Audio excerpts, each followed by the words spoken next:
So, today we're going to dive into a story that's playing out not just in California, but really all across the country.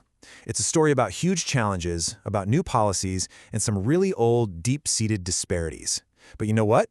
It's also a story of incredible resilience, of communities fighting back, forging new paths, and demanding to be seen. Let's unpack it. I mean, this promise from Mark Morial, the National Urban League, it just says it all, right?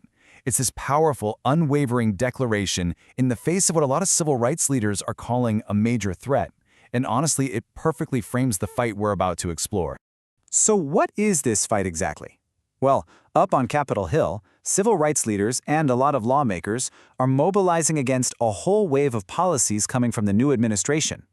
They're describing it as a total all-hands-on-deck moment, a real, concerted pushback against changes they believe are basically turning back the clock on progress.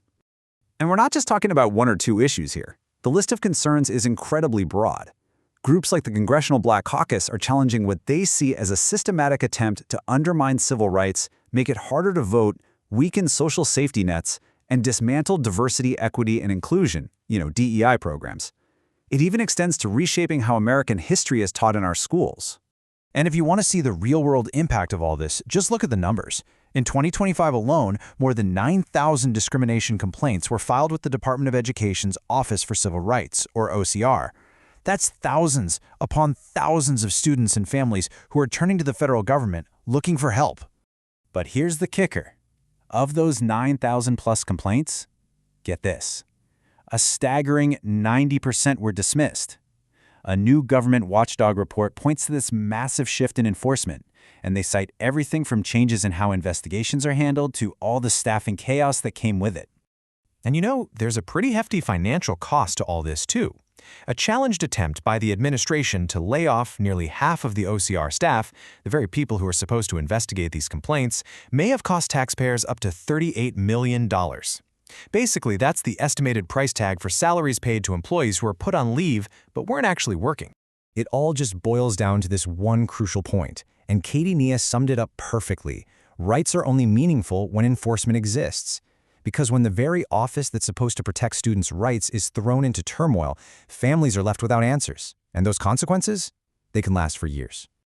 All right, so let's bring this down from the big national policy level to what's happening on the ground right here in California. This is where the data really shows us how those national shifts and historical problems actually show up in people's everyday lives, especially when you look at education and jobs. Let's start with higher education. A report from the Public Policy Institute of California shines a light on these persistent gaps. So check this out. While 83% of Asian students and 74% of white students in California get a bachelor's degree within 6 years, that number drops to 62% for Latino students. And for black students, it's only 50%. Let that sink in for a second. Half of all black freshmen in the state's public universities don't get a degree in that 6-year window. And this gap, it doesn't just stop at graduation. It follows them right into critical fields like healthcare. To put it into perspective, Latinas make up 40% of California's population, but they only hold between 10 and 16% of key health jobs. And for black women, who are over 5% of the population, they fill just 3 to 4% of physician roles. These aren't just numbers on a chart. They represent a massive hole in a system that every single one of us depends on. So, you have to ask, why do these gaps even exist? Well, a new report from BW Opitile and Hope went straight to the source and asked young Black and Latino women. The answers were, wow, they were overwhelming. Of course, economic hurdles, like the insane cost of living and housing, were cited by almost everybody. But something else really stood out. More than half of them reported being actively discouraged from even trying for these careers, by family, by teachers, or by counselors. Okay, it is so easy to get lost in all the problems. The data it's heavy, right? But that brings us to the most important question of all. So what's being done about it? Because the story absolutely doesn't end with the disparity. It pivots to action. And that action is already happening. We're talking about everything from new policies designed to fix the system to major funding initiatives that are hitting the pavement and actually making a difference right now. So, the same report that pointed out all those barriers, it also laid out a super clear roadmap for solutions. They're calling for things like expanding financial aid, creating more affordable ways to transfer from community colleges, improving conditions in the workplace, And, this is a big one, more paid internships and early career exposure to get young people excited and on the right track from the very beginning. And listen, this isn't just theory. We're talking about major state-level investment happening as we speak. Governor Newsom just announced $1.18 billion in new funding from Proposition 1, and all of it is going toward expanding behavioral health treatment and creating thousands of new options for care. At the exact same time, there's a huge fight just to protect what's already in place.